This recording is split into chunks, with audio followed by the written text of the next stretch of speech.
Shalom, selamat berjumpa kembali bersama saya, Pendeta John Manopo, dalam program Rise and Shine Ministry, Lembaga Misi Pelayanan Lapas dan Rutan Indonesia.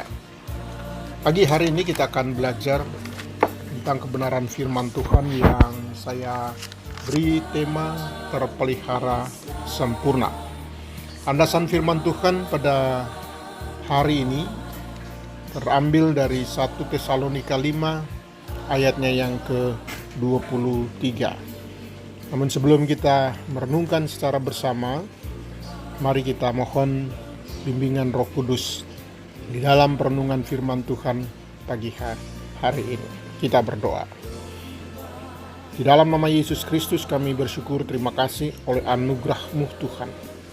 Kami masih diberi waktu kesempatan untuk kami boleh merenungkan kebenaran firman-Mu yang dapat menuntun kami di dalam setiap kehidupan kami, hari lepas hari, agar kami mampu Tuhan menjalani setiap persoalan dan pergumulan kami. Roh Kudus menuntun kami agar kami mampu untuk melakukan firman hari lepas hari. Dalam nama Yesus Kristus kami berdoa dengan ucapan syukur. Haleluya. Amin. Saudara yang dikasihi dan diberkati Tuhan, sahabat-sahabat Rise and Shine Ministry, dimanapun saudara berada, firman Tuhan hari ini 1 Tesalonika 5 ayat 23 yang berkata demikian. Semoga Allah damai sejahtera menguduskan kamu seluruhnya, dan semoga roh, jiwa, dan tubuhmu terpelihara sempurna dengan tak bercacat pada kedatangan Yesus Kristus Tuhan kita. Saudara yang dikasihi dan diberkati Tuhan, terpelihara sempurna. Tema hari ini terpelihara sempurna. Renungan hari ini kita mau mengajarkan kepada kita, atau kita mau belajar bersama-sama bagaimana kita dapat memelihara roh, jiwa, dan tubuh kita terpelihara dengan sempurna, tak bercacat saat kedatangan Tuhan Yesus Kristus yang kedua kalinya. Kita akan melihat bahwa ada 3 unsur dalam diri kita sebagai manusia, yaitu roh, jiwa, dan tubuh. Roh kita adalah bagian dari diri kita yang paling dalam, dan bagian inilah yang mempunyai potensi untuk memahami dan berhubungan dengan Allah. Dari ketiga unsur ini, roh, jiwa, dan tubuh, ini dikenal dengan satu istilah trikotomi. Saudara yang dikasihi dan diberkati Tuhan, trikotomi adalah ajaran yang mengatakan bahwa diri manusia terbagi menjadi 3 bagian, yaitu roh, jiwa, dan tubuh. Roh memiliki kuasa bisa baik dan bisa juga jahat. Roh tersebut bekerja di dalam hati manusia dan dapat terlihat dari cerminan hati manusia. Makanya kitab Amsal pasal 4 ayat yang ke-23 berkata demikian. Jagalah hati dengan segala kewaspadaan, karena dari situlah terpancar kehidupan. Saudara yang dikasihi dan diberkati Tuhan, pandangan tentang trikotomi ini berdasarkan pada pengertian bahwa Allah menciptakan manusia dengan memberikan 3 unsur utama di dalam diri manusia, yaitu roh, jiwa, dan tubuh. Dan ayat yang mengandung trikotomi dan dipakai sebagai dasar pengertian trikotomi dalam Alkitab, yaitu yang hari ini kita renungkan, 1 Tesalonika 5 ayatnya yang ke-23. Semoga Allah damai sejahtera menguduskan kamu seluruhnya, dan semoga roh, jiwa, dan tubuhmu terpelihara sempurna dengan tak bercacat pada kedatangan Yesus Kristus Tuhan kita. Bapak Ibu yang diberkati Tuhan, sahabat Rise and Shine Ministry, dimanapun saudara berada, kata jiwa dalam bahasa Ibrani nefes, dan dalam bahasa Yunaninya psuche, yang memiliki arti mempunyai hidup. Di dalam Ulangan 26 ayatnya yang ke-16 berkata demikian, pada hari ini Tuhan Allahmu memerintahkan engkau melakukan ketetapan dan peraturan ini. Lakukanlah semuanya itu dengan setia, dengan segenap hatimu, dan dengan segenap jiwamu. Bapak Ibu, saudara yang diberkati Tuhan,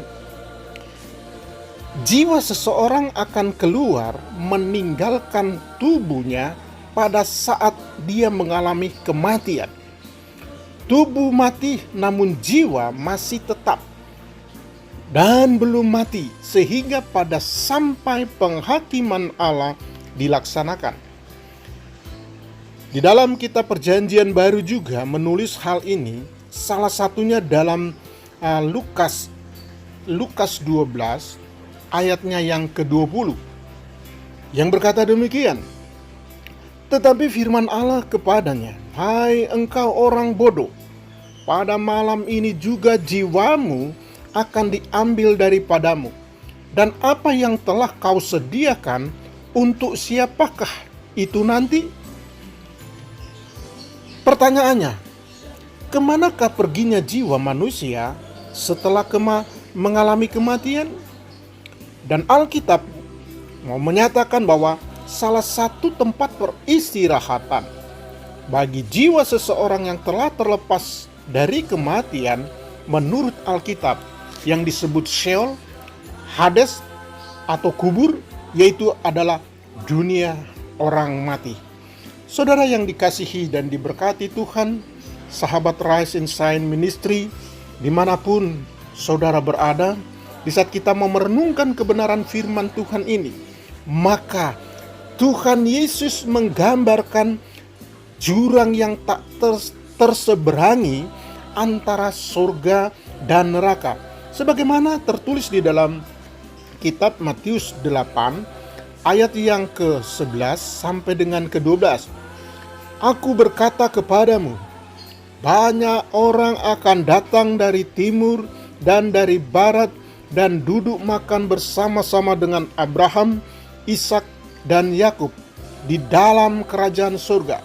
Sedangkan anak-anak kerajaan itu akan dicampakkan ke dalam kegelapan yang paling gelap. Di sanalah akan terdapat ratap dan kertak gigi. Pengkhotbah 12 ayatnya yang ke-14, karena Allah akan membawa setiap perbuatan ke pengadilan yang berlaku atas segala sesuatu yang tersembunyi, entah itu baik, entah itu jahat. Dan di dalam kitab Wahyu 20 ayat 12 sampai dengan yang ke-13 yang mau berkata bahwa dan aku melihat orang-orang mati besar dan kecil berdiri di depan takhta itu, lalu dibuka semua kitab, dan dibuka juga sebuah kitab lain, yaitu kitab kehidupan. Dan orang-orang mati dihakimi menurut perbuatan mereka berdasarkan apa yang ada tertulis di dalam kitab-kitab itu. Maka laut menyerahkan orang-orang mati yang ada di dalamnya, dan maut dan kerajaan maut menyerahkan orang-orang mati yang ada di dalamnya, dan mereka dihakimi masing-masing menurut perbuatannya. Bapak Ibu yang diberkati Tuhan, kalau kita merenungkan hari ini, bagaimana terpelihara dengan sempurna roh, jiwa, dan tubuh kita. Karena di saat roh dan jiwa meninggalkan tubuh kita, maka roh dan jiwa meninggalkan tubuh kita, maka tubuh mengalami kematian. Pengkhotbah pasal 12 ayat 7 menegaskan, dan debu kembali menjadi tanah seperti semula, dan roh kembali kepada Allah yang mengaruniakan.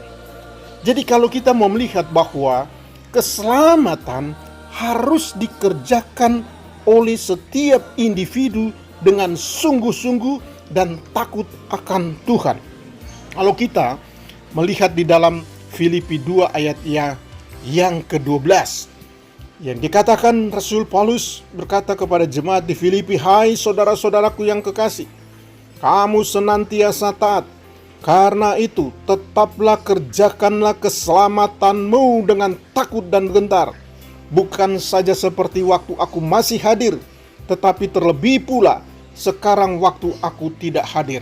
Saudara yang dikasihi dan diberkati Tuhan, artinya bahwa saudara dan saya, di saat saudara dan saya sudah menerima keselamatan sebagai anugerah yang Tuhan berikan, makanya kita memperoleh satu kesempatan dengan iman. Kita harus bertindak, harus mengerjakan bahwa keselamatan yang Tuhan sudah berikan dalam hidup kita, kita harus lakukan untuk kita hidup berkenan di hadapan Tuhan. Artinya bahwa setiap individu harus mau diubahkan menjadi manusia baru sesuai dengan rancangan Allah yang semula, dan itulah keselamatan. Di dalam Kolose 3 ayatnya yang ke-10, Paulus mau menekankan bahwa dan telah mengenakan manusia baru yang terus-menerus